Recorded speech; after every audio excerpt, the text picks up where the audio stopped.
დებით დღის მთავარ თემას პრემიერის გამოსვლას გაეროში ქრონიკის სტუმარი საფრანგეთში საქართველოს ყოფილი ელჩი მამუკა კუდავაა. ბატონო მამუკა, მოგესალმებით. გაეროში პრემიერ-მინისტრის გამოსვლამ პოლიტიკურ სპექტრში აზრთა სხვადასხვაობა უკვე გამოიწვია. თქვენ როგორ აფასებთ, რამდენად სწორად დასვა ირაკლი ღარიბაშვილმა აქცენტები?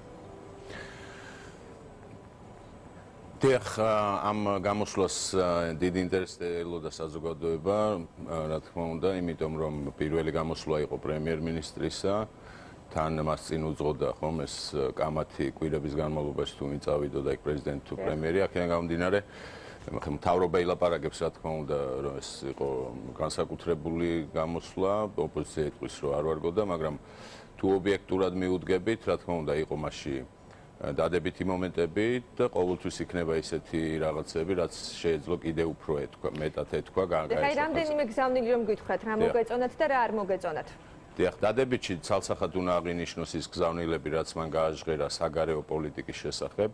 კერძოდ მან ახსენა ნატოში ჩვენი გაწევრიანების საკითხი, უელსის სამიტი, რომელმაც დაადასტურა ჩვენი საბოლოო წევრობა, ისაუბრა ჩვენს არჩევანზე, ევროატლანტიკურ და ევროპულზე. ევროკავშირის ასოცირებაზე, ისაუბრა ასევე დეოკუპაციაზე, რაც ძალიან მნიშვნელოვანია ჩვენთვის. მან ხაზი გაუსვა აფხაზებთან და ოსებთან შერიგების აუცილებლობას, ასევე გაუსვა ხაზი ტერიტორიულ მთლიანობას უკრაინისა, ეს რა თქმა უნდა ძალიან დადებითი გზავნილებია, სწორი გზავნილებია, რაც არც თუ ხშირად და არც თუ ძალიან მაღალ ტრიბუნაზე ითქმებოდა ხოლმე ამ ბოლო პერიოდის განმავლობაში, ამიტომ უმაღლესი ტრიბუნაა იცით გაეროსი და ამიტომ კარგად გამოიყენა ამ მხრივ. რაც შეეხება სხვა ასპექტებს, რაც შეიძლებოდა ჩემი აზრით, მას უკეთ დაეფიქსირებინა, ეს იყო ის, რომ წინა გამოსვლებისგან განსხვავებით, გახსოვთ, რომ პრეზიდენტ სააკაშვილი ხშირად იყენებდა გაეროს ტრიბუნას რუსეთის წინააღმდეგ, როგორც ჩანს ეს პრემიერის ტაქტიკა იყო, რომ ამ საკითხზე ბევრი არ ესაუბრა, აქედან გამომდინარე მან დიდი აქცენტები გააკეთა შიდა პროცესებზე. კერძოდ იმაზე, რაც ბოლო 20 წლის განმავლობაში განხორციელდა ქვეყანაში, მან რამდენჯერმე ახსენა ბოლო 2 წელი და ის მიღწევები, რომელიც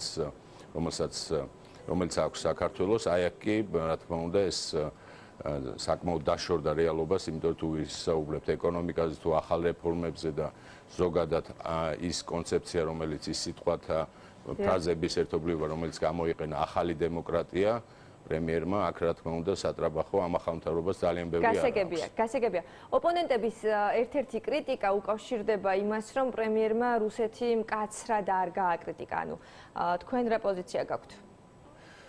რა თქმა უნდა, ცნობილი იყო წინა გამოსვლებზე პრეზიდენტ სააკაშვილის პოზიცია, როცა ის საკმაოდ დიდ ნაწილს უთმობდა თავისი სიტყვისა რუსეთის პოლიტიკას. ამჯერად ეს არ იყო იმდენად, რა თქმა უნდა, ხაზგასმული, თუმცა საკმაოდ სწორი გზავნილი იყო. მან ახსენა ის, რომ რუსეთს აქვს გადმოსადგმელი ნაბიჯები, რომ დეოკუპაცია აუცილებლად უნდა მოხდეს, ტოლვილები უნდა დაბრუნდეს. კითხოთ, აი როგორ ფიქრობთ, ანუ რამდენად სწორი ტაქტიკა აქვს, ანუ ამ შემთხვევაში საქართველოს მთავრობას, როდესაც ასეთ გზავნილებს აკეთებს?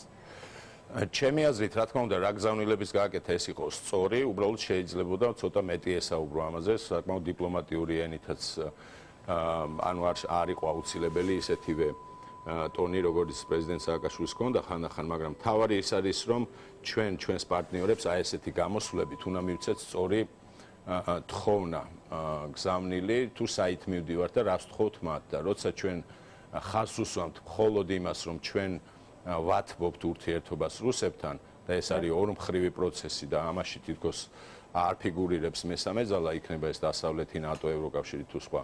მაშინ რა თქმა უნდა მათ ექმნებათ ისეთი შტაბეშტილება, რომ ყველაფერი მოგვარებადია, მეტნაკლებად კარგად მიდის რუსეთ-საქართველოს ურთიერთობები, ამ მხრივ ჩვენ დახმარება თითქოს აღარ გვჭირდება. ეს კი ჩემი აზრით არ არის სწორი. კარგი, ძალიან დიდი მადლობა. ქრონიკის კითხვებს საფრანგეთში საქართველოს ყოფილი ელჩი მამუკა კუდავა პასუხობდა, ჩვენ კი